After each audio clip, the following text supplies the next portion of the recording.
the, there we go. Start that recording so that those folks who can't join us this evening could go ahead and watch later on this evening or whenever they choose once I get this uploaded to our YouTube channel. Once again, thanks everybody for joining us this evening. I think we've got a pretty cool presentation on tap, which I'll save till the end of the meeting. And that'll be Roger's part 3 presentation on type cards, baseball card collecting, type cards in particular from 1950 to 1970. He's got some pretty cool, pretty interesting and unusual ones lined up for us to ooh and ah over when the time comes.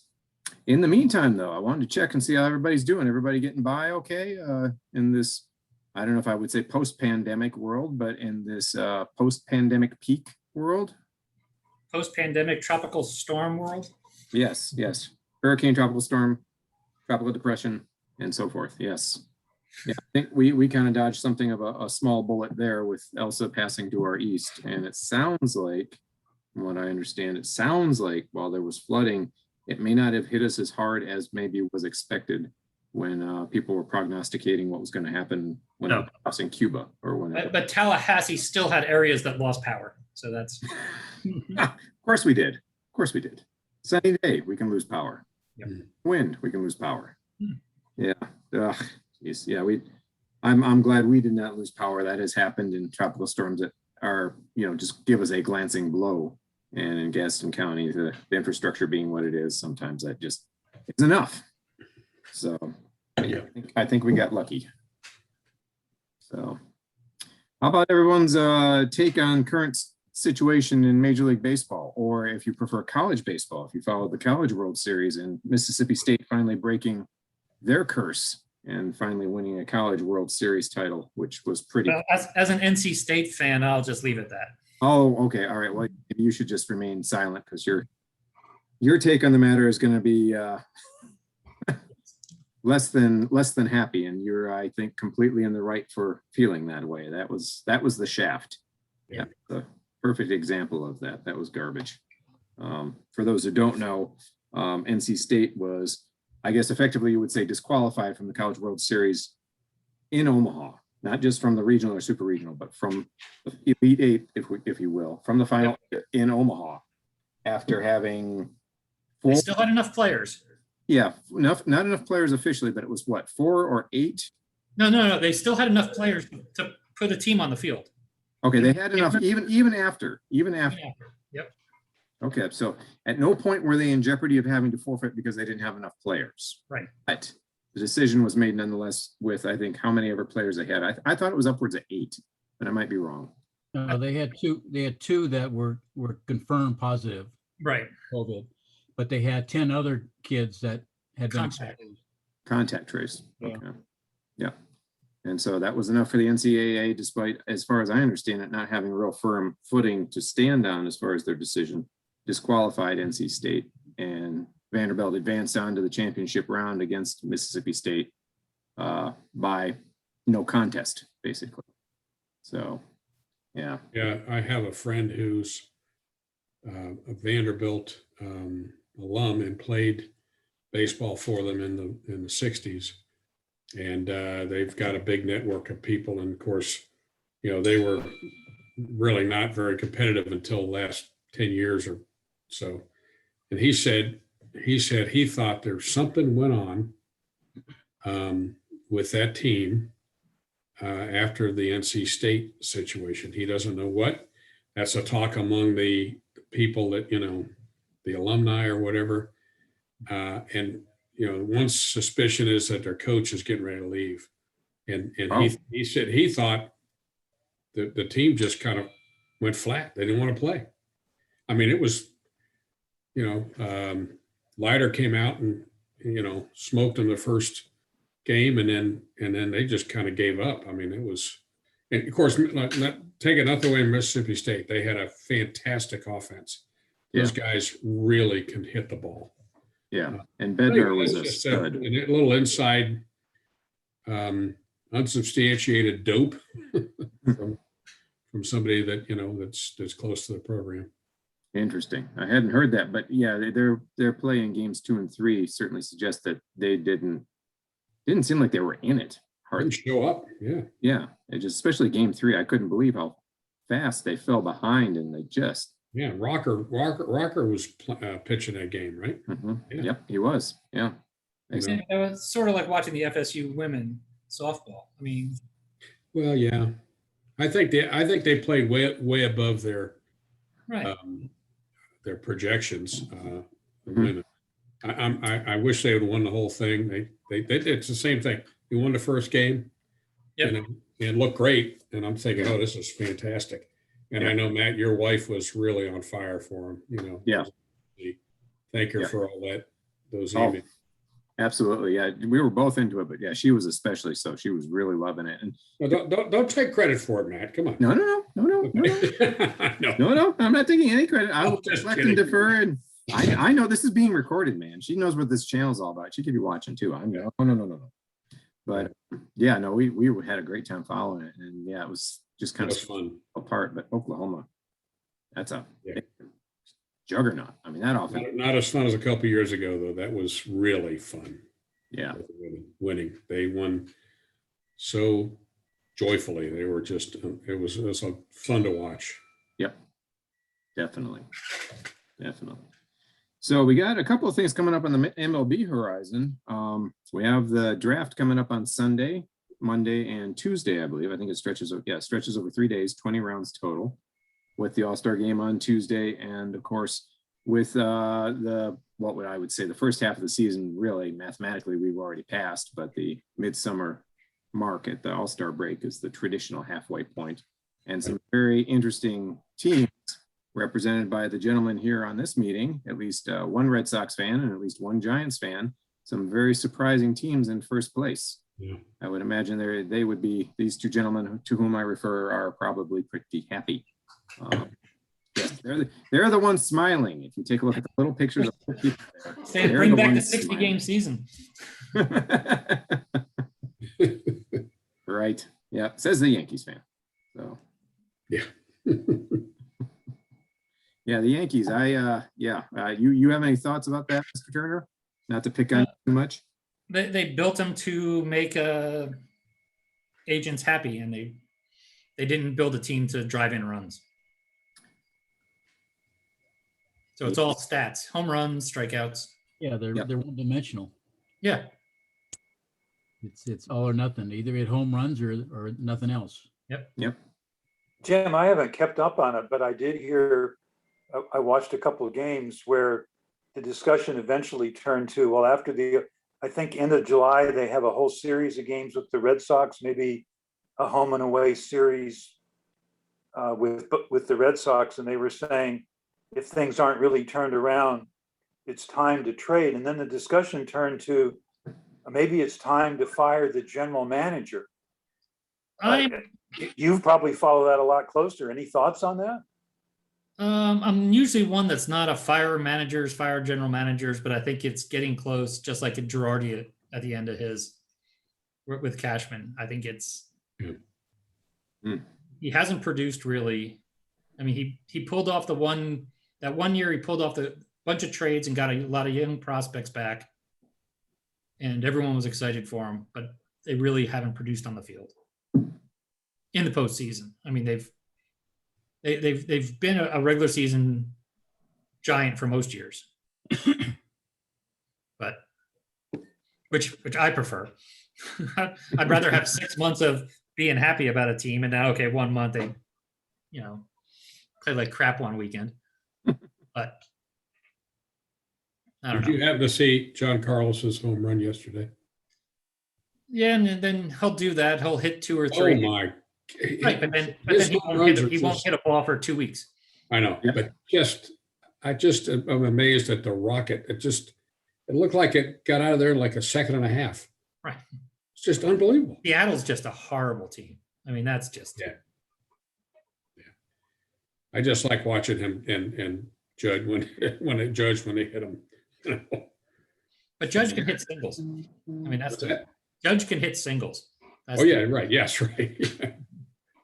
Well, John Carlo was, I think, 2 for 4 last night. So he did hit a single or a double or something. Yeah, I think that's interesting to hear that you might be thinking that this is the end of Cashman's run, because he's been general manager how many years now? 15, It's got to be close to 20, isn't it? 20. But he took over right at the end after the big run. Yeah, and I was thinking that it was, I was thinking it was closer to 20, like maybe he took over in 2002 or two. Well, actually, it was after 2003, wasn't it? Or was he there? I think it was right. Was it after the Marlins kicked their ass? The aforementioned 2003. Yes, that's Yes. that's the year I was referring to without getting personal. Without bringing anatomy into it.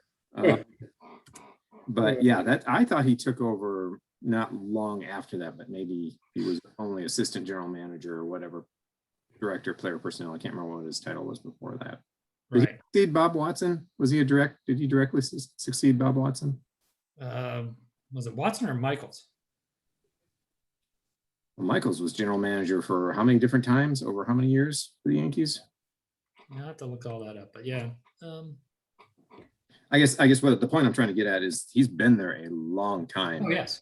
In the history of the Yankees, especially under Steinbrenner family ownership, that's an incredible length of time. So granted, that's mostly been under the kids. I was going to say, and they don't seem to have the drive that Dad had. Nope. There's a different approach there. Well, it's also, I think it's what you're seeing in baseball where they have the unofficial cap. Yeah. And I think George would have violated, he would have paid the luxury cap and exceeded it, the luxury tax. Yeah. And the kids basically are, okay, we'll play with a cap and, see what happens. Yeah.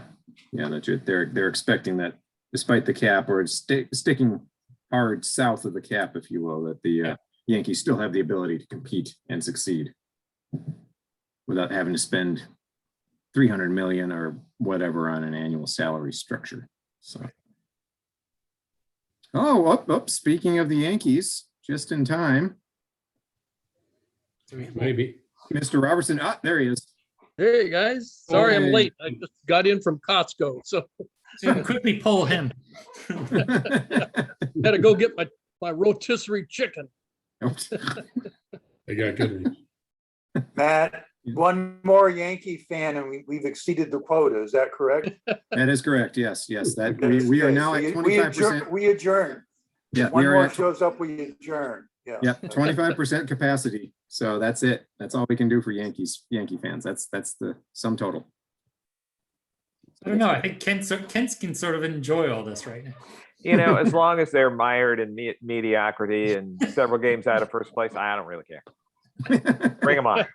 Bring it on. Yeah, we're no threat to anybody. And if we are, we'll just put Chapman on the mound. Yeah, really. Oh, yeah. Whoa.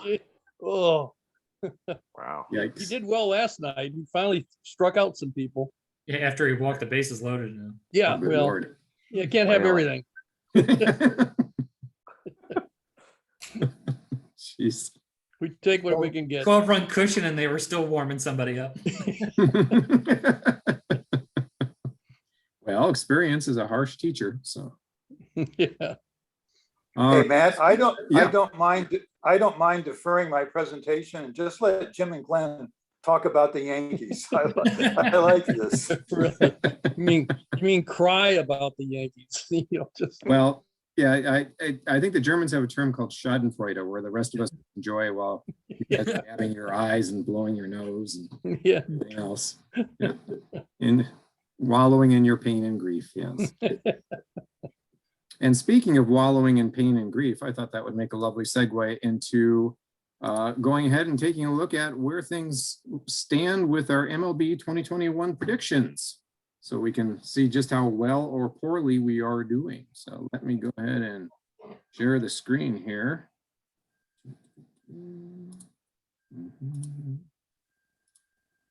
And there you go. This is Chuck's handiwork as usual, tracking our progress throughout the year. Frank and Bruce, in case you guys weren't told about this when you joined us last month at the Fish House, every year our chapter, as many members of the chapter who wish to participate, no money down and no money involved. This is all just for bragging rights, and a lovely trophy by the way, goes to the winner at the end of the year. We all participate, or most of us participate, in MLB predictions every year, predicting the winner of each division, the 2 wildcard teams in each league, and each prediction is worth a certain number of points or weights, as you see there at the top of the spreadsheet. Hopefully that's not too small. I can boost that a little bit if need be. And then we also predict the 2 finalists, if you will, and the championship series in each league, as well as the league champ in each league and the World Series champ. Point values increase the further along you go in your predictions from division to league championship to league champ to World Series. And so those highlighted in green, although I did catch a couple of typos when I looked at this, but I didn't get a chance to follow up with Chuck to get the corrections done in time. Those highlighted in green are correct predictions as of, I believe, June 30th or thereabouts when he did this, meaning that the White Sox are indeed in first place in the AL Central. So whoever predicted the White Sox is looking at potentially getting 3 points for that pick if the season were to end today or on June 30th when this snapshot was taken. But the 2 interesting things that I would call everyone's attention to, which we already just talked about kind of, are the fact that in the AL East and in the NL West, not a single one of us has predicted or did predict the current division leader in either one of those divisions, meaning I would have. Sox or the Giants. What's that, Frank? I said I would have. Yeah, I have no doubt. Of course, you have to remember you can't pick the Giants to win, like the AL Central or anything like that. You got to stick with their division. We have one chapter member who's notorious for picking the Cubs to win everything, including every division, every wild card. I think the rules kind of escape him, but that's okay. Anyway, so you can see some of us are, oops, I'm sorry, I trimmed off the scores here. See if I can fit them on. Let me back down this. There we go. The points, grand total number of points you can win is 53. And the number of points here are the number of points indicating how many you've predicted correctly so far if the season were to end on June 30th or what have you. Many of us are not doing so hot. I was going to say there's 22 points on the board right now that you can have, and 8's the leader. So that's Yep, exactly. 8 is the lead halfway through the final round of the Masters here, so to speak. Yeah, this is our prognostication skills have not improved with time. I'll say that. This season hasn't held up very well. I mean, those of us like myself who picked the Twins to win the Central, not looking so good. Those of us who might have picked the Cardinals to win the NL Central or the Braves to win the NL East, not looking so good. And of course, again, the AL East and the NL West have gone completely against prognostication, completely against what everyone thought was going to happen. It was either going to be the Dodgers or the Padres out west, and it was either going to be the Rays or the Yankees in the East. And so far, not so much. That lady hadn't sung. No, she hasn't. But I do believe she's in the wings, starting to warm up a little bit. Yeah. Oh, yeah. Yeah.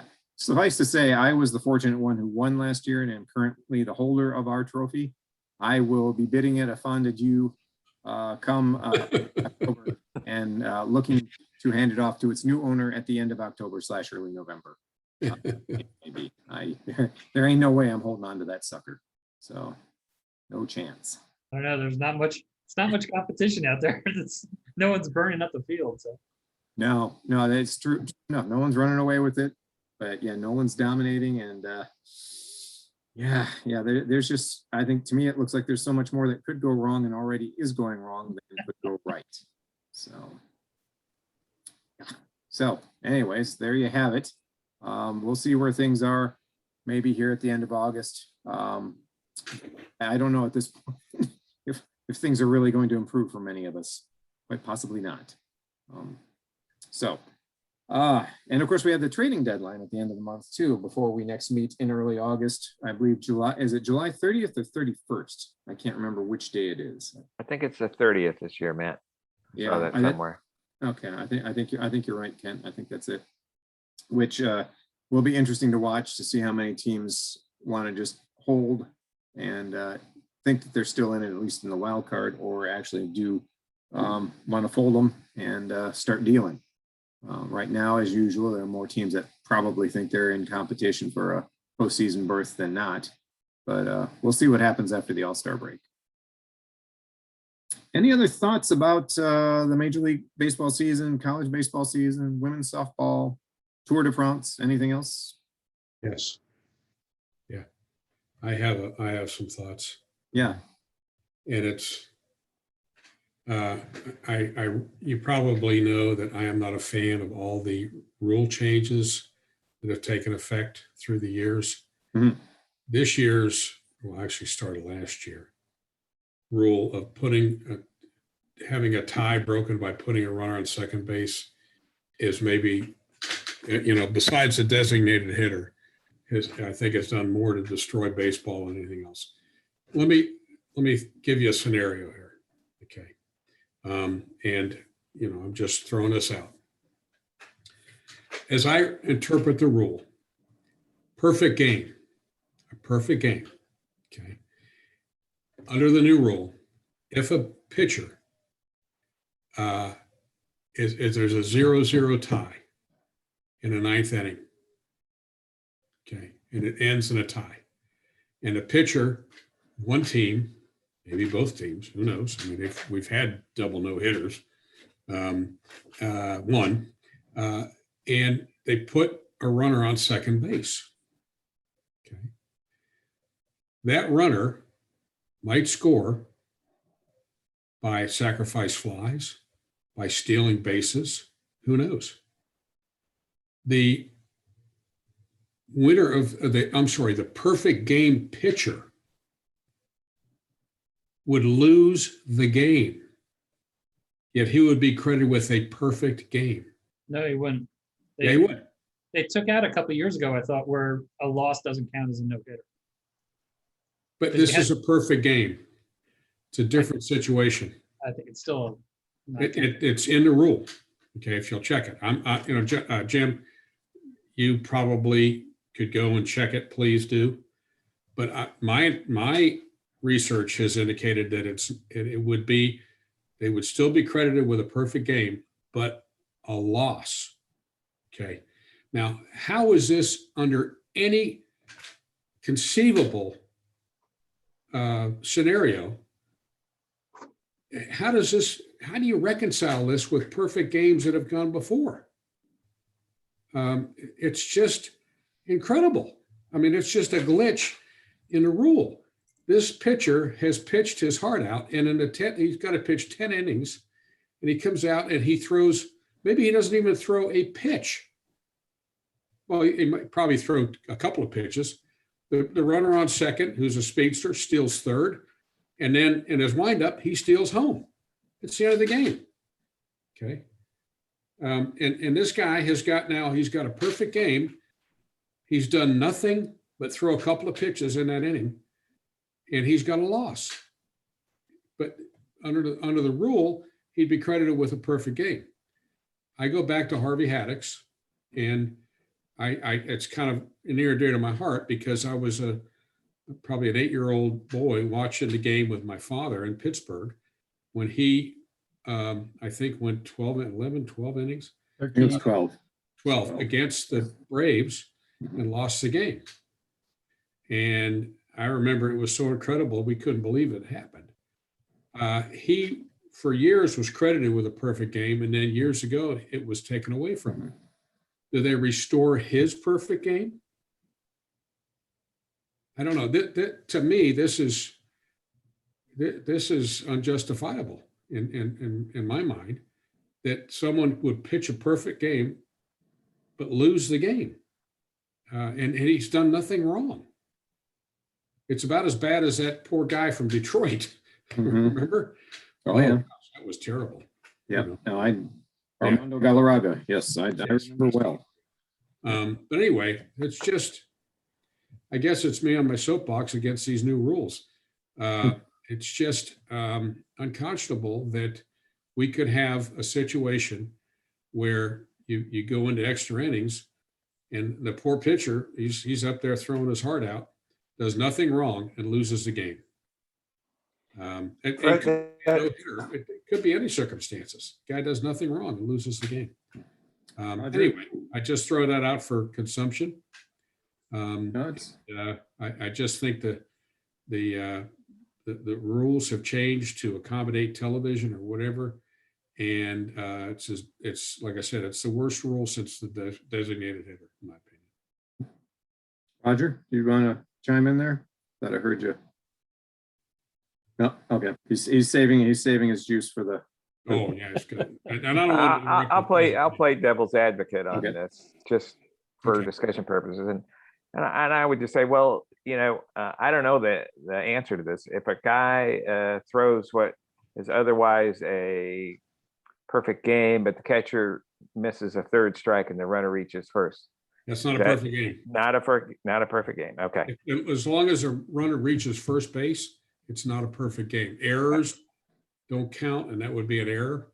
There's an opportunity on a missed third strike drop ball to throw the runner out. That would be Yeah. fine. But if he doesn't throw it out, the rule is if a runner reaches first base, it's no longer a perfect game. But if no runner reaches first base, Right. it is a Well, perfect game. Right, they the runner being placed on second base does not impact the perfect game. So you're Okay. correct. You're Yeah, correct. I know that. That's what they're Right. saying.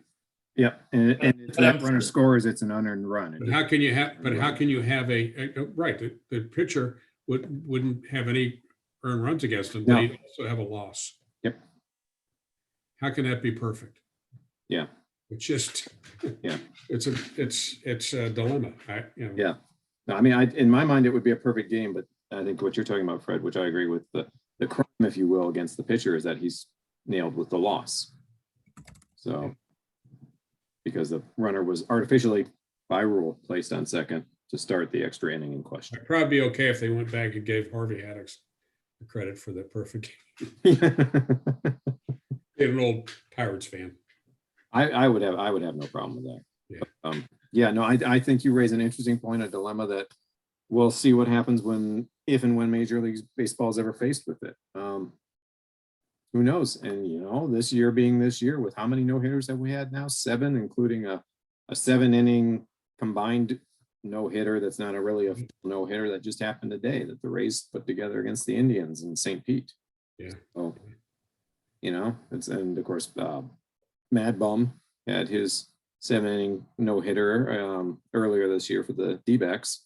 I think was that the Cubs they did that against? I can't remember who. Maybe it was the Cardinals. Anyways, it's those 7-inning no-hitters don't count as no-hitters. Right. Yeah. 7 innings for the purposes of a no-hitter is not a complete game, or not a full game, I guess, however you want to define it.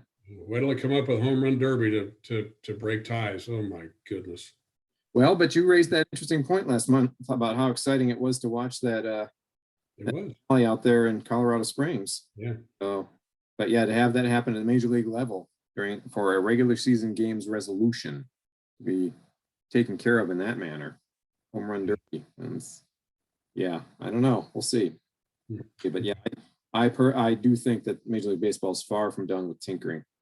There's still plenty of tinkering they can and probably will do, because it seems like they are in reaction mode and they're constantly trying to chase what they think is some sort of magic threshold to achieve whatever they're trying to achieve in terms of ratings or dollars or TV contract or whatever.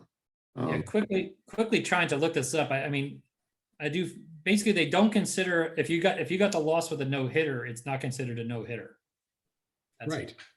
But the Tampa Tarpons actually had your scenario back in 2018, where a 7-inning game, guy was perfect through 7 innings, 8th inning, runner placed on second base, he scored.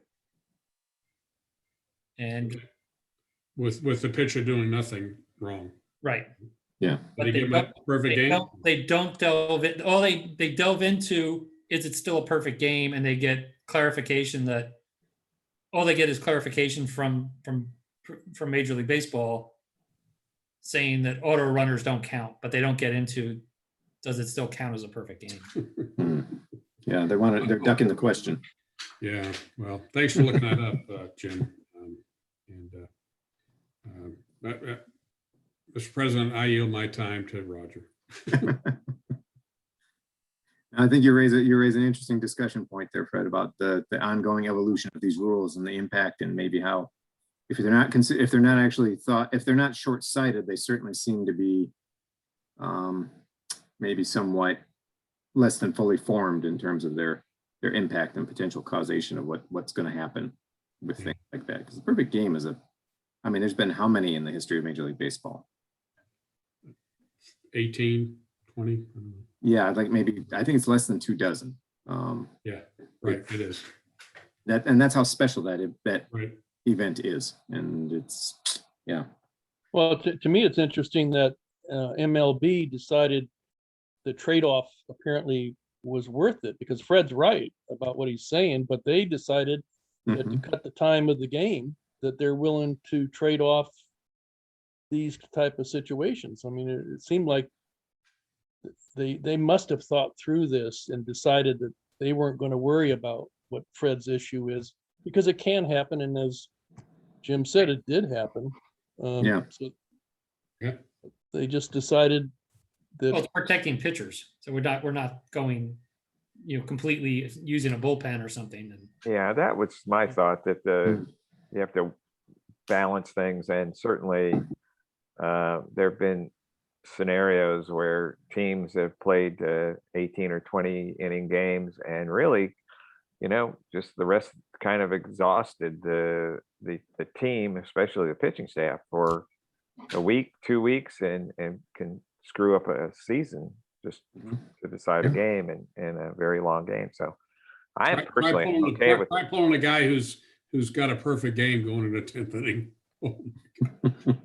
Yeah. He'd be over the moon. He'd be crazy. Yeah. No, it's unless you're Tampa Bay, but that's another matter. We don't want to go back. Really? Let's not do that. Yeah, but going back to Anything else for the good of the order? Anything else anyone would like to bring up? Other than just to say, just throwing this out here, I've not given it much thought. Hockey in the regular season accepts ties yes. for the very reason that Kent brought up, to not extend, because they're playing several times a week, to Yep. not exhaust people. So they accept ties during the regular season. haven't they got rid of that? The ties mean a little bit different than they used to. I mean, they're not just straight up ties. I think there's like you get points for overtime. yeah. But Overtime. they still do a shootout, don't they? Shootout. Yeah. Yeah, but they do have ties. I mean, the concept, broadly speaking, still exists. But yeah, the point You still got you get points though, rather Yeah. than being being a 0. Yeah. Yeah. So, Tie, regular time tie is a point for each team, and then the winner of the shootout gets the second point, gets a 2 point. And a regular, just if you win the game in regulation, it's 2 points in the standings. okay.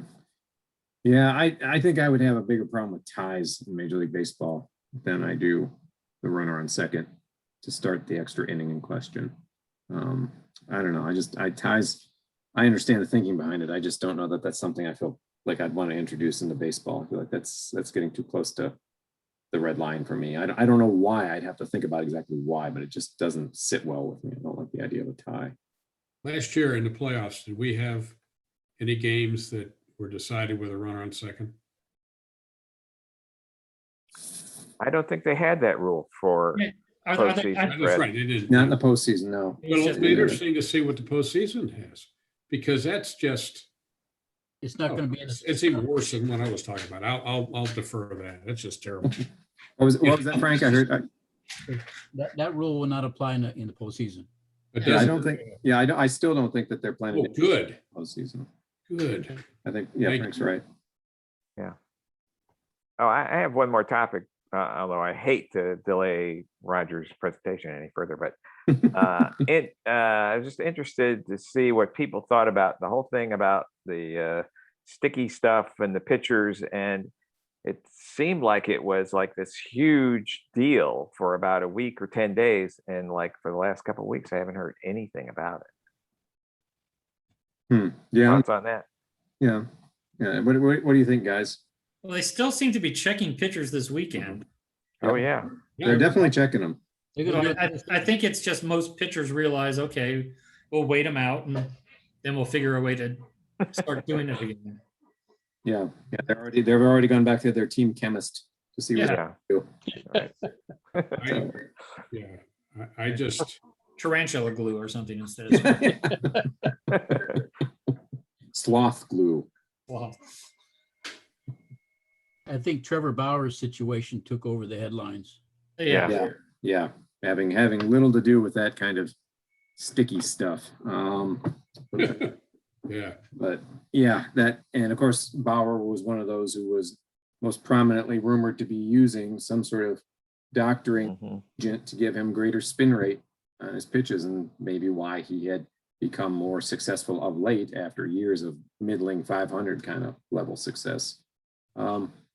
But yeah, anybody have any other thoughts about what besides, and I think Frank's right, I think Bauer's situation kind of overtook the headlines there, but as far as what they think is going to happen with all this, is it just going to continue to kind of fade away with the umpires doing what they're doing and it just kind of quietly becomes part of the game?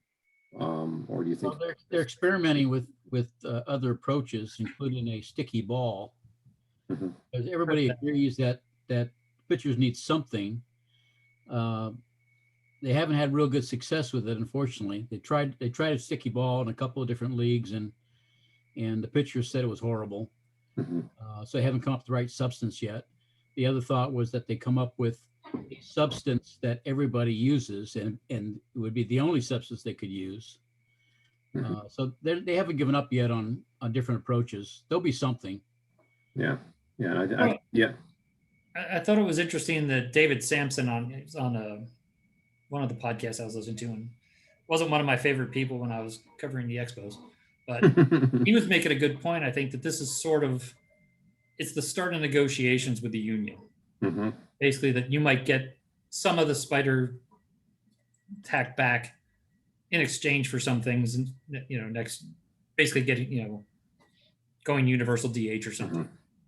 No, I agree with that point. And you're right. Dave Sampson's not one of my favorites either, more because of And the Marlins. or the Marlins. But no, I agree. I think this is a definite negotiating tactic that Major League Baseball and the owners and the front office, the head league office, have put forward to try to start the negotiations early with the union on the collective bargaining circumstance. And the renewal of that is that they are introducing something right in the middle of the season, has a fundamental altering effect on players, on pitchers in particular. And it's, clearly designed to be that kind of opening salvo in those negotiations, which are going to be pretty contentious. And I fear that come November, when we were talking about, wow, what a great World Series we just had, we'll also be looking forward to saying, are we going to have baseball in 2022, at least to start when we'd expect it to start in late March, early April. Yeah, I'm definitely worried about whether we have baseball next year or not. And I agree that this is potentially just the opening salvo. Well, heck, we've had more than that in the past year and a half that's gone on between Major League Baseball and the Players Union that's been leading up to this point of the collective bargaining agreement negotiations. But yes, I agree that in my mind, this sticky substance issue is just another part of that, another step toward that negotiation. But yeah, what Frank was saying is that's true also, that Major League Baseball, not Major League Baseball necessarily, although in concert with others, they've been trying different experiments to see what they can get to work. I believe the NPB, the Nippon Professional Baseball League, has their baseball actually has somewhat of a tackiness It to it. does. And that's something that you hear our American pitchers, when they go to Japan, that's something they have to learn to adjust to, as well as the fact I think the baseball is just smaller in size by a little bit. It is. It's smaller, and it does have some tackiness to it already. Yeah, so that's something they have to learn to adjust to. But yeah, to have made that, just think about that. If they had introduced it overtly this time instead of covert, introduced a brand new baseball right in the middle of the major league season with a tackiness to it to grant the pitchers something of a substitute for the spider tack or whatever else. Imagine the uproar that would have occurred if they had done something like that. So that, yeah. Well, anyways, anyone else have anything else to throw out for the good of the order? Any thoughts about anything? No? Okay, hearing nothing further in that regard. Roger, I guess we can still call it the balance of the time because we still got about 47 minutes, give or take. The floor, sir, is yours. I'll go ahead as usual and run the PowerPoint here on my end and just cue me when you are ready for me to move on to the next slide. So let me get ready Okay. for that. All right, hang on just a second. Do this.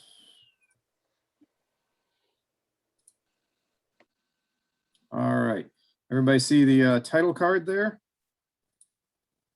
Yep. Good deal. All right, Roger, take her away. Well, this is part 3 of type cards. And I think most of you were around when Glenn did a card demonstration as well. And in this time period, he covered Bowman's and Topps, which were the prevailing card companies at that time, as well as, maybe help me out here, Glenn, Red Heart, dog food, Redman Tobacco, Post cereal, Right. and maybe Leaf. Yeah, that's it. Does that cover it? So Yep. I'm not going to duplicate those. To give you an idea, in this 20-year time period, were produced approximately, so just a real quick summary. What is a type card? A 58 Topps card is a type card. A 57 Topps card is another type card. A 54 Bowman is a type card. So there's 3 types. During that period, 50 to 70, there were approximately 800 baseball card issues available. And the term type in baseball card collecting, it's predominantly cards, but it can refer to some other things, some paper products and pins or coins. But of the 800, the overwhelming majority were cards. And they're typically regional issues for one team or one area of the country, like Post cereal, a cutout from a food product, included in food products, etc. But there were about 800 in this 20 years. We're going to cover I think 25 or something like that. I'm trying to cover the different kinds, give you a feel for what's going on in this time period. So next slide, please, Matt. Oh, and by the way, I collected type cards 1980 to 1990 approximately. I'm a Musial fan, and I also was trying to collect every Stan Musial card. So I would try to kill 2 birds with 1 stone, get a type card that if Musial was in the series. So you'll see Musial in here a number of times, and that's the reason. The Royal Stars, Royal Desserts, the puddings. This was a card that came on the back of those small little pudding boxes, kind of standard card size, was cut out, and therefore the quality varies tremendously based on the cutting out. As you can see here, it's kind of a rough cut from the set. There were 23 players. This was put out over a 3-year period. They would update the players with their statistics and if they changed teams. But this became pretty common to attach these cards as cutouts to different kinds of products. And of course, if you've got any questions as we go along, interrupt me.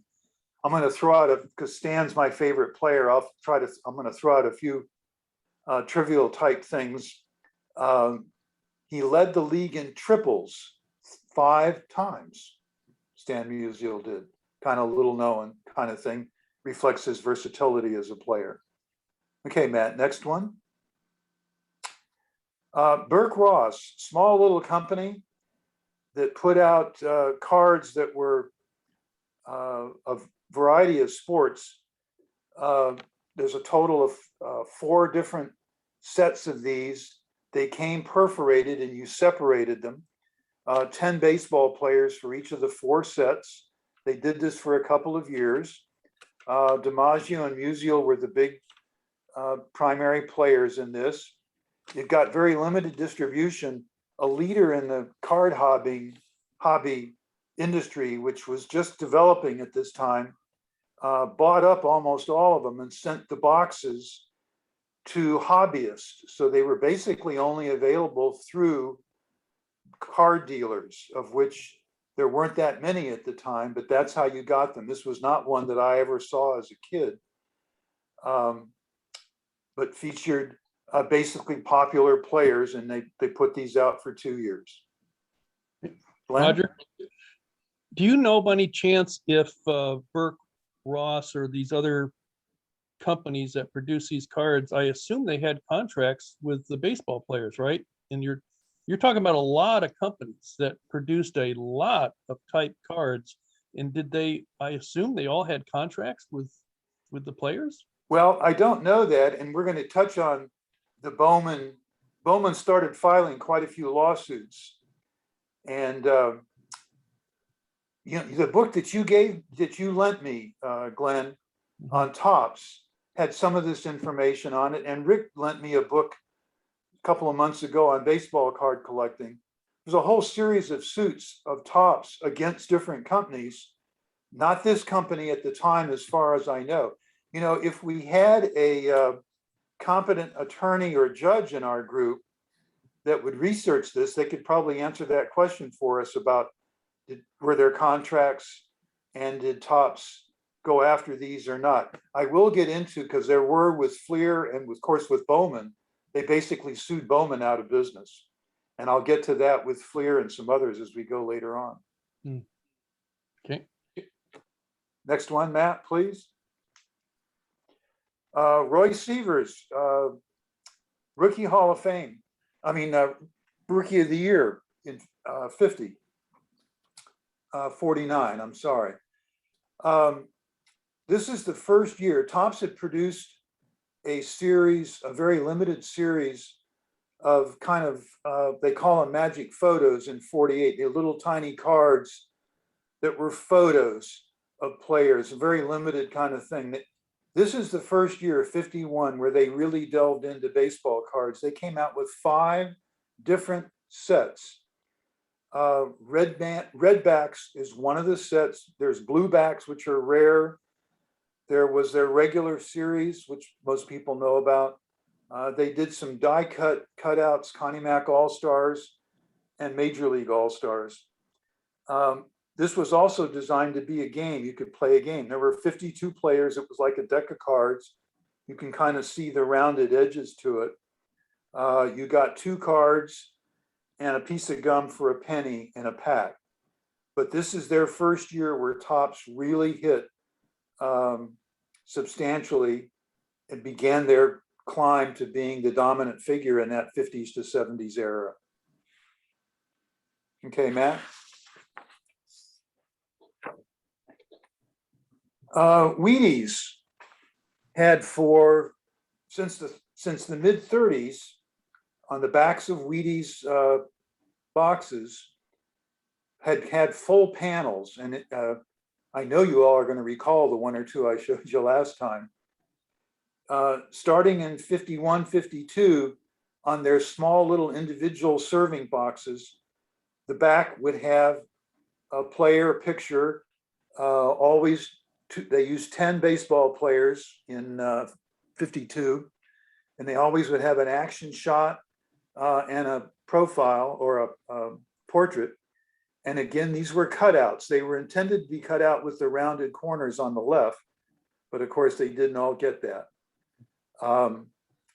Musial, I think I sent this out to the group, but if I didn't, a little bit of trivia for him. There was a year, 48, where he led the league in runs, hits, doubles, triples, RBIs, slugging, on-base percentage, and OPS.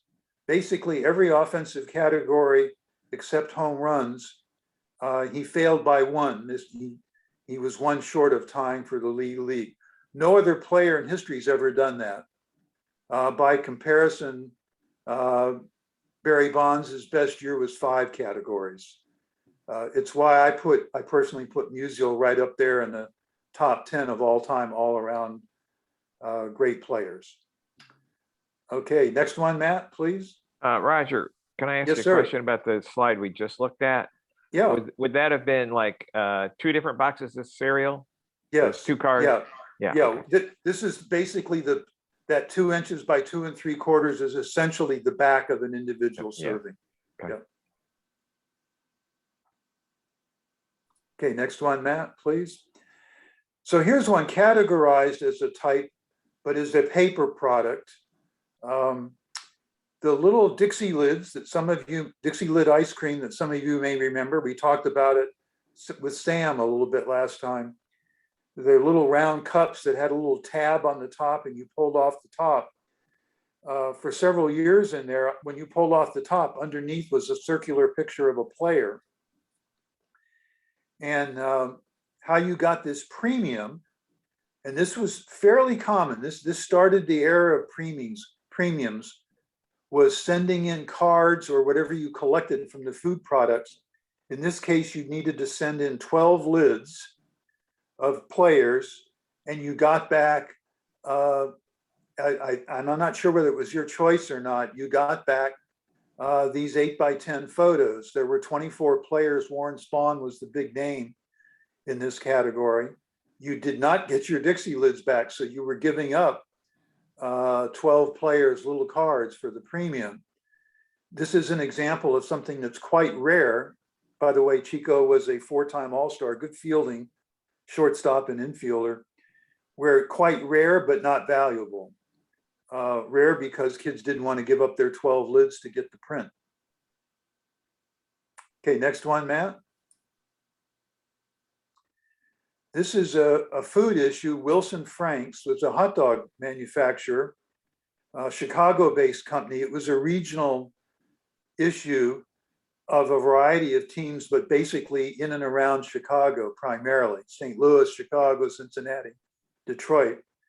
I put this in here because those of you that have collected tops, this looks very similar to a 54 tops or several of the tops years, and some of the pictures are the same. The conjecture is that some of these companies would purchase the rights of the photos from tops and use them, because there are many times all the photos, it's not the case with this series, are tops photos.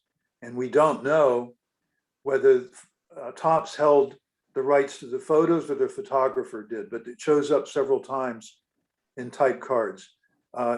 In this series, they were put in with the hot dogs. Most of them are stained. This one's not. Ted Williams was the primary player in this series. Roy, by the way, was a 2-time Gold Glove winner, 5 times got MVP votes. Okay, Matt, next one. Hank Bauer, the ultimate stain card, came out of potato chips. Hank was an outfielder for the Yankees. What did I do? You know, I tried to avoid collecting Yankees in the type cards, but I made a mistake here, a serious mistake. Although he didn't play all his years for the Yankees. I mean, the vast majority of his career. Very serviceable, good outfielder. 29 players, Mantle is the big one. Primarily Yankees in this series of dandy potato chips.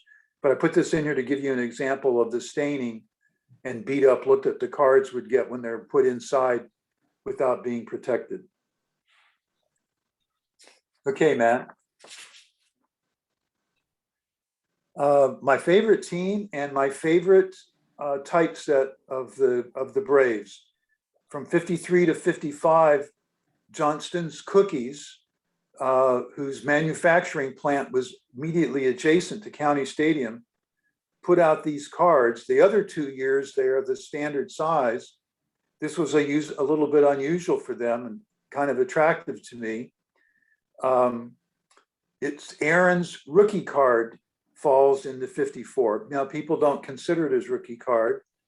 And he got into this series only because it was produced throughout the year. I don't know if you know the story. Bobby Thompson, which the Braves had picked up from the Giants, the famous 51 home run Bobby Thompson, got injured in spring training, and that opened the spot for Hank Aaron. And so he became part of this series. The Thompson card in this series, as a result, is quite rare. Gene Conley, the reason I put him in here, I've collected all of these. There's 35 cards. They included trainers, maybe the general manager. I know the team doctor's in there, the manager. So 35 cards.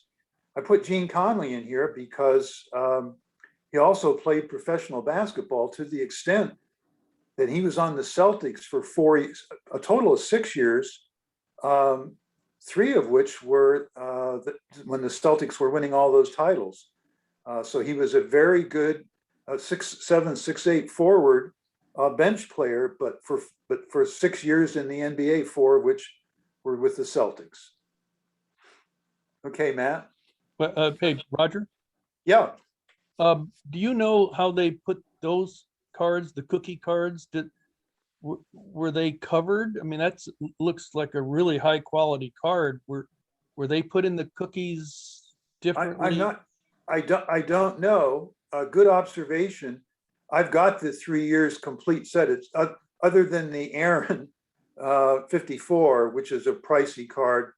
They're modestly expensive and they all are in pretty good shape. So I have a total guess. They were in a sleeve, or it was cookies, which are not hot dogs or potato chips with all the oil. But I don't know. I don't know how they were packaged. Yeah, most cookies have oil in them. That's what I was wondering. Yeah. Okay, next one, Matt.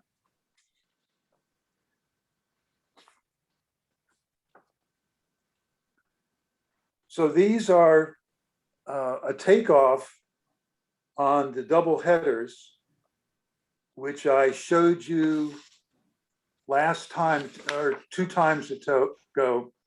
The T201 Mecca Tobacco Company put out a double header back in the 20s. And as I think you can figure out here, it was one of the top supplemental series. And it was their first supplement, meaning you purchase these separately. And I think you can see there that basically you could fold the card down on take that middle and fold that top down, and you get a shortened version of the player. You get the player on the right. They're basically using the same legs. I think you can see the place where you bend the card on the left-hand side. You would bend that top part towards you, and you would get the card on the right side. I think I'm not explaining that very well, but if you take the bend mark on the left card and bend it down, you get the card on the right side. Yeah, that makes sense. And what you're looking at in the middle is the back of the card. So it was a complete copy of an earlier tobacco series, which is pretty rare. Again, these are not really expensive. They're they're rare, but not real expensive. I haven't priced them for years. Okay, next one, Matt, please. I think we're getting to the end of the Musials. Musial didn't sign with Bowman or Topps from 54 to 57. He's not in any of their series. Like Ted Williams on occasion, Maury Wills, and some others, he just didn't like the deal he was being offered. And so he went with other companies. He was a long-term spokesman and devotee of Rawlings products. So Rawlings picked him up, and all their glove products, they would put one of these cards on the back. Again, it's a cutout. And he's got 6 different cards. And in the 50s, if you bought a Rawlings glove, you could get one of these cards. And they're very irregular.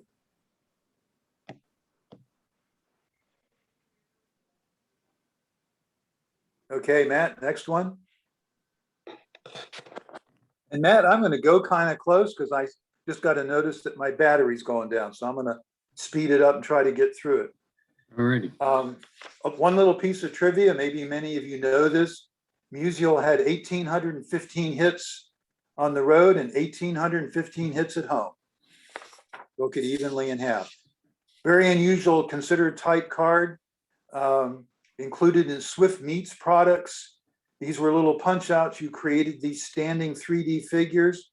There was also a little game board that you could purchase and play a game and move these figures around the game. Hank Aaron was the dominant player in this group. I think there were a total of 20 players. Okay, next one, Matt. And I am getting charged. Okay. Hires root beer. You got these if you bought a 6-pack of Hires root beer. There were 75 cards. The tab is hard to find. That bottom half of the card was what stuck down in the, they just shoved that down in the 6-pack, and you'd pull that out and you could send that card in and redeem it for some products which are mentioned in the fine print on the right side. Pretty hard to find with the tab. Again, 75 cards. Aaron and Mays were the biggies in this series. Okay, next one, Matt, please. This was a regional issue featuring Yankees. Tony Kubek, Rookie of the Year. The Yankees were Berra, Ford, Kubek, and McDougal, and Skowron. This came with a tab. This is missing the tab. You pull off the tab. You could send it in with some 25, 50 cents for some prizes. 1960 World Series, famous for Tony Kubek getting hit in the throat. Fred, do you know who hit the ball that hit Tony Kubek in the throat? Or does anybody know?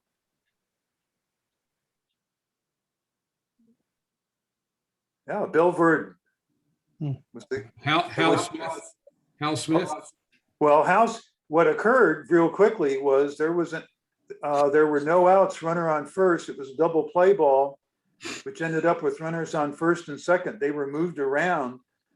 And then Hal Smith hit the 3-run home run that tied the game at that point. Okay, well, I don't remember. But it was a huge point in the series, game 7. Yeah. Okay, next one, Matt. No, I'm sorry. Who hit him in the throat? Who was it? I didn't Bill hear Verdon. Bill Bill Verdon. Verdon. Oh, center fielder. Okay. Yeah. Yeah. Ted Williams. This started the series of legal fighting between Topps and Fleer. This happens to be 6 cards. That's how they were printed. I don't recall how I got this, but there were individual cards, a total of 80. They came in six card packs and with a gum.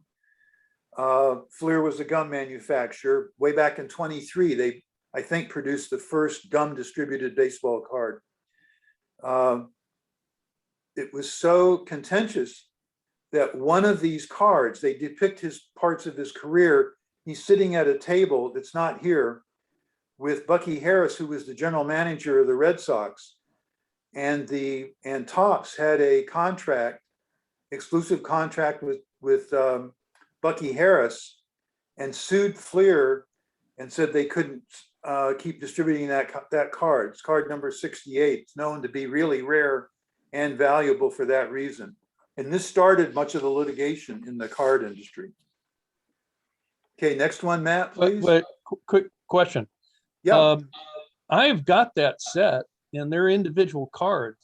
yes. So they must have produced them individually as well as in sets of 6. Oh yeah, they did. This somehow was a find of leftover cards, Oh, and I forget who I purchased it from. So it was before they were, yes, they were sold in packs. yeah. Okay. It's separated like regular baseball cards. Right. Just one interesting thing about this. I don't know if you mentioned it, but there's a couple of fishing photos. Yeah, Ted Williams is also in the Fishing Hall of Fame. correct. Right. So just to the side. Okay, next card, Matt. Here's Harvey Heinex, who we were talking about. His rookie year, 20-9. Finished second to McCovey for Rookie of the Year. In 59, he pitched the perfect game we're talking about. A related question to Don Virden. So who made the error in the 13th inning that ended the perfect game?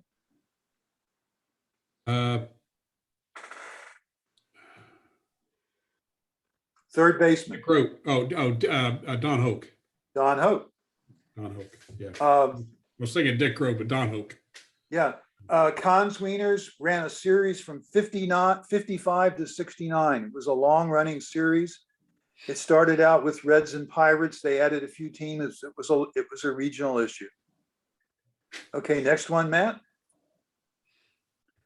So in response to the suit that Topps said they had exclusive rights in their contracts to players, Fleer responded with this series, and they selected 79 cards, all of greats.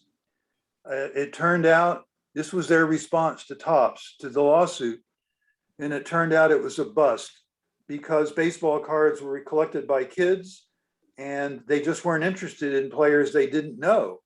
You know, they were familiar with the players of the team that they followed or the teams that they followed or their favorite players contemporary. So they knew Babe Ruth and maybe Ty Cobb and a few others. And this was a total bust. It almost put Fleer out of business because they thought this was a winner and it wasn't. Okay, next one, Matt.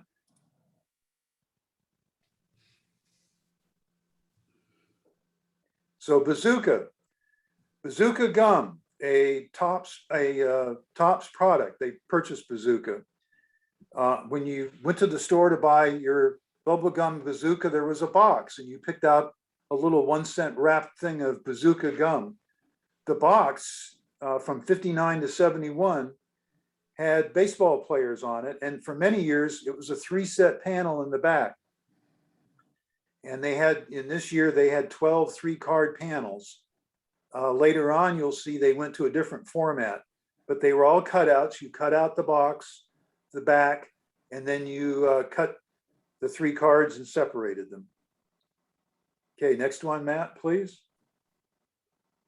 Another Braves regional issue, Wisconsin Dairy. If you had time, you could look and see. You could send, this was one where you could send in the cards and get prizes, which are listed there on the back, and you got your card back. And that's why there's that little white hole below the name, by the name Hank Aaron on the obverse. They would punch that so you couldn't use it again. You'd get the prize back plus the card. But it was a regional issue, pretty hard to find. Of course, Aaron, Matthews, Spahn are the biggies, the hard ones to find. Almost impossible to find without the punch hole. Okay, next one, Matt, please. My favorite off the wall, I didn't ever see these as a kid.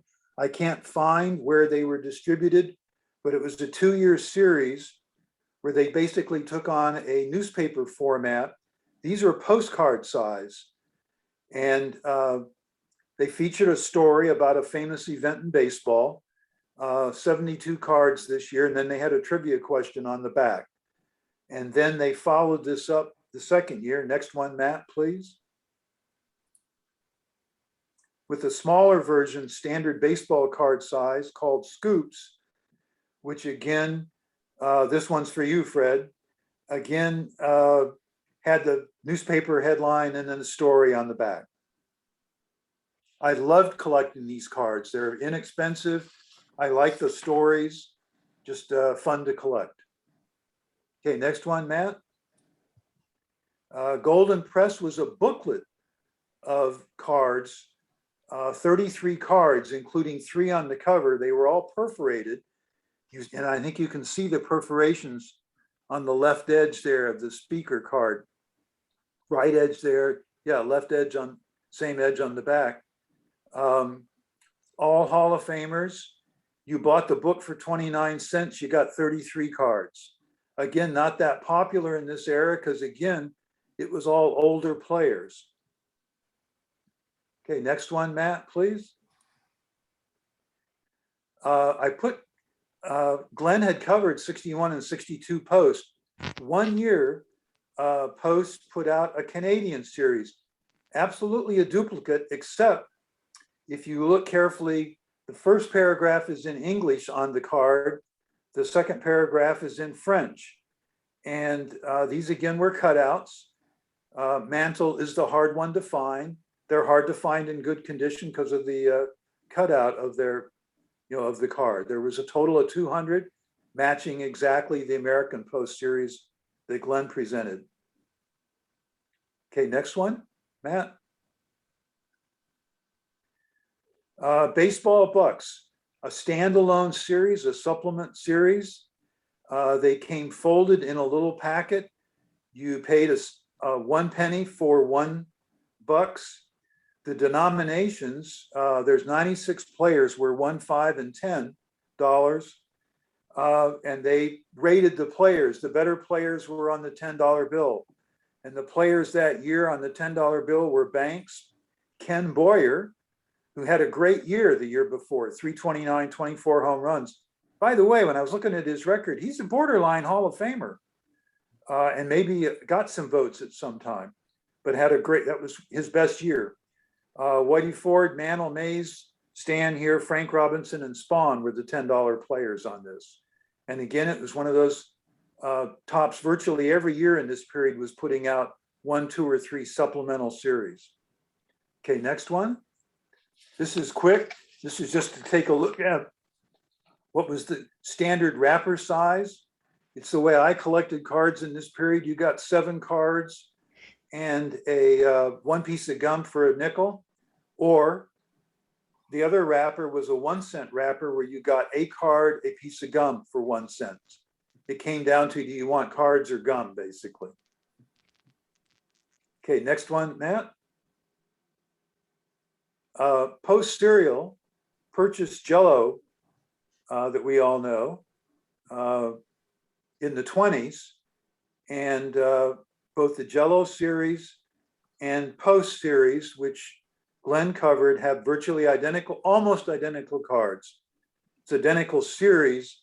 There's some little tiny differences. You can discern the difference, but again, those Jell-O flavors that you know, it was the back of the box, basically, of that small little box. A fun little thing here is that the same player appeared on that same flavor. So if you got great Jell-O, you were always going to get player A. I don't know who that was. So what happened was the less popular flavors are the rarer cards and create some anomalies, like Bobby Del Greco's card is much more valuable than Yaz's card. Bob Astromonti's card is way more valuable than Killebrew. And I don't know what the flavors were, but maybe licorice flavor or something less popular dictated the rarity of the cards. Okay, next one, Matt.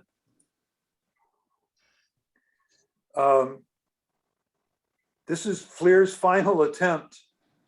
What they did, they thought they were getting around Topps. They put a cookie in their packages of cards, not gum. And they came out with series. I think Glenn talked about how Topps would produce series, 4 or 5 series during the year. And as the year waned on, the last series was the least printed. Fleer put them out in series. They put their first series out, 68 cards. Topps sued them and won in court. And that ended the series and ended Fleer's involvement in trying to sign contemporary players. Apparently, the way the contracts were written, any food product was covered. Topps was so involved and so dominant in the field that they had started signing minor league players. They had scouts. Topps had a series of scouts that went out and signed minor league players to binding contracts when they would become a major leaguer. And the typical amount was $100 or $200. When minor leaguers were getting $400 or $500 a month, that was a big amount. So one of the fun things here with 63 Fleers is Murray Wills would not sign with Topps because they had spurred him. He had asked to sign with them and they had refused in the minors. And 62 was his big year, his 104 stolen base year where he beat Ty Cobb's record. And so the real unusual card here is Wills is in this series, but not in the Topps series. Okay, next one, Matt. Topps did a lot of these. They called them different names, but they were basically, this was designed to lay on a piece of paper. They did tattoos where you put them on your arm, you wet them, and you had a transfer. You can see it's the reverse here. You'd have a transfer. And they did this many years. The mantle is the prize card in this year and many years, because kids would use it. They put it on paper and whatnot, and they're pretty rare. Again, not wildly expensive, but they're the hard one to find. Okay, next one, Matt, please. Just real quickly, the gas companies got into it. This was you get a fill up at American Oil. There were only 3 baseball players out of I think a series of like 30 or 40. You got a left half and a right half. And so this is just the left half, Willie Mays, and the back of it. What you tried to find was a left and right half that matched. They had automobiles, they had animals, they had 3 baseball players, and they produced the right half in just a tiny volume, so there weren't many winners. But this was the Mays version. Okay, next one, Matt, please. This is the change from Bazooka, from the 3-card panel on the back. This is the full box, flattened out. And there were 3 cards then. On the right-hand side there, you'll see that actually 5 cards, my mistake, sorry. The Jim Bottomley one, kind of like the new card. And then you got on each side panel 4 other small players. And again, these were all cut out. They're hard to find in good condition. There were 12 different boxes available. Okay, next Roger, one, Matt. Roger, do you know if you had to buy a whole box of bubble gum to get these cards? A whole Yes. box? Well, I assume you did, yeah. Wow. It can't be many kids could afford that, I wouldn't think. Probably. You know, you can see by the size, it's not a gigantic box. I don't know how much was in there. And yeah, Matt circling it, 25 pieces. Yeah. So probably a quarter, maybe 30 cents this era. Hmm. Half of a lawn mowing job for me. Okay. Okay, next one, Matt. Week's allowance for me. Yeah, I was gonna say. Matt, next one, please. We're almost done. Transitgram put out miniature, very small, little 4, 5, 6 inch statues, plastic statues. This was the card that was found on the back of the statue box. So again, it was a cutout. They're blank back. There were 60 players. You know, Mantle, if he's in a series, he's the one. He's the hard one to find and the expensive one in this series. Okay, next one. Matt, please. So Fleer, back to avoiding contemporary players, they put out this series in 70. They were trying to play off of the 69 Mets, and what a great World Series that was viewed, and people were talking up the World Series. So they produced this series, 1 card for every World Series through 69. This, of course, is the most valuable card I own. It's the rarest. It's the most important event in the history of baseball. Everybody agrees, right? You're right. Naturally, of course. Anything to get this presentation over with. Okay, well, we got one more. This is just for Matt. The last one, Matt. Yeah, so Kellogg's was the only really meaningful competition to Topps through this era. They started putting into cereal boxes, and I don't remember whether, I didn't collect them at the time, whether they were wrapped or not. They put in these very unusual cards, and they're basically an attempt to be 3-dimensional, which you can't see on this, be a 3D card, but they sandwich together a picture of an out of focus picture of a background, an in focus picture of the player, and then put this kind of ribbed piece of plastic over the top, which you can't see here.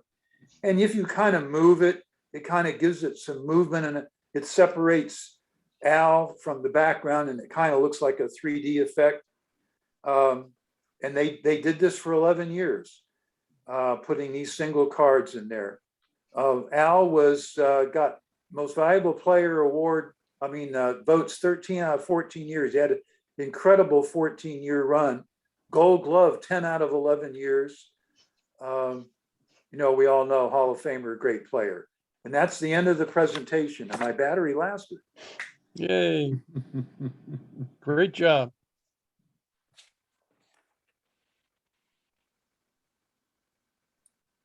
All right, any follow-up questions for Roger, who did another fantastic job, another fantastic presentation. Nice little coda to his first two that he did for us last year, if you'll recall. Hey, Roger, do you have hundreds or thousands of these cards? Glenn, you would know this. That standard shoebox that's divided in half that you put cards in? Yeah, How many does that hold? How many does that hold? 1,000? probably. Yeah, I close. think it's 1,000. So I have maybe 12 or 1,300. I've got one of those filled, and then this oddball of bigger pieces and everything. 12 or 1,300. Yeah. Collected them for 10 years. Out of a total of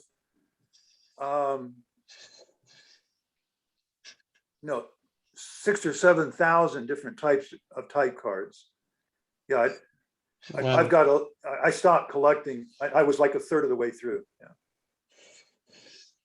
Yeah. Have you checked on eBay if type cards like you just showed us, if they've been graded by the PSA company or some other company? Have you checked on eBay what a graded type card like you've shown us would go for? I haven't, and I got pressed for time. What I really wanted to do, because I haven't checked prices of these, was go back and pick some selective prices, like for a mantle, Yeah, whatever, and see if they had been graded. The older type cards, yes, you'll find that, the old tobacco cards and caramel cards, and those aren't, I wouldn't even consider, those are types, but they're not rare types. But even the rare older type cards, yes, I have seen those graded. I've only purchased a few graded cards in my life. And just a quick little aside here, Glenn, I was trying to research what's going on with PSA, and you had it right on. They fell 1 million cards behind in gradings. So they had to shut down. And that's what's going on. They've got a staggering backlog. And as you had pointed out, trying to retrain people to do it. yeah, they just opened up. My son just sent me an email last night saying that they're opening up to have you can send in cards worth up to $2,500, but over 1,000. So they've reduced the demand by, those cards cost $200 a piece to grade. So they will grade you if you send in a bunch of money, but they haven't gotten close to grading cards up to $500 value, for instance. They're still not able to do it. Matt, I know I'm hogging time, but if it's all right, I'm going to tell one quick card story. Sure, please go ahead. And I think Kent and Glenn have heard this, but if you others have heard it also, just stop me. It's my favorite baseball card story. I knew he's passed away.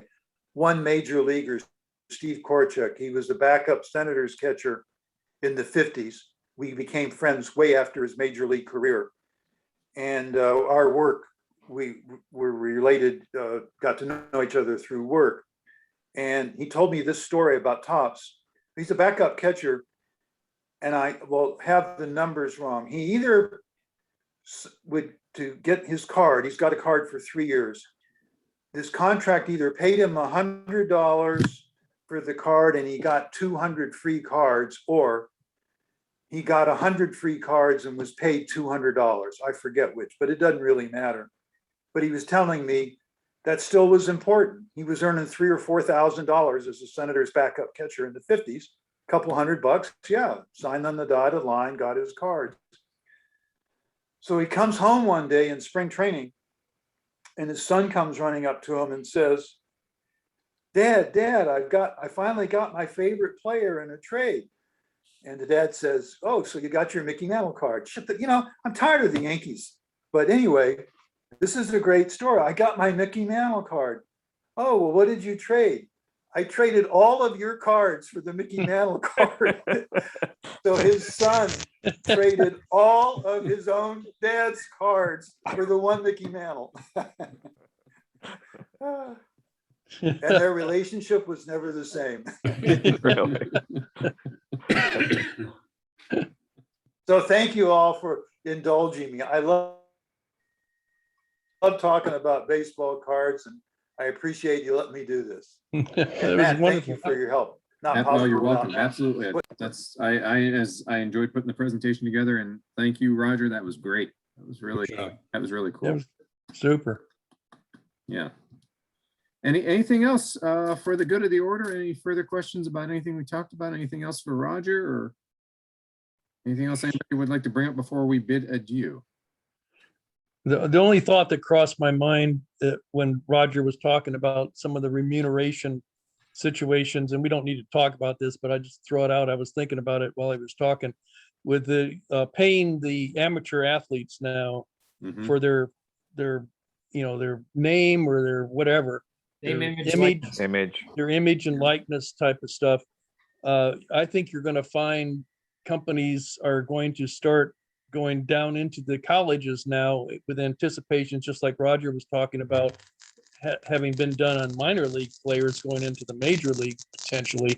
Now you're going to see contracts for images and likenesses, I think now at the college level. And so that's going to continue on, I think. Well, just think of those baseball card packs we would get at the FSU game. Yes, Yeah. right, I mean, that's exactly. Yep. Yeah, No more of those. No more of those freebies. yeah. Yeah. Matt, Well, um, progress. next month, are we meeting in person? Do I need to firm up a reservation at the same place? Do we Yeah, like it? Fred, you read my mind. That's the last order of business I wanted to bring up. Yes, please, if you would make a reservation for our group for 6 Sure. p.m. on, I believe it is August 4th. We'll Okay. get next meeting. That is correct. Yeah, August 4th. We'll go back to doing it in person. And I think for the time being, we'll see if we want to keep with the alternating month, first month in person, next month Zoom, next month in person, and so forth.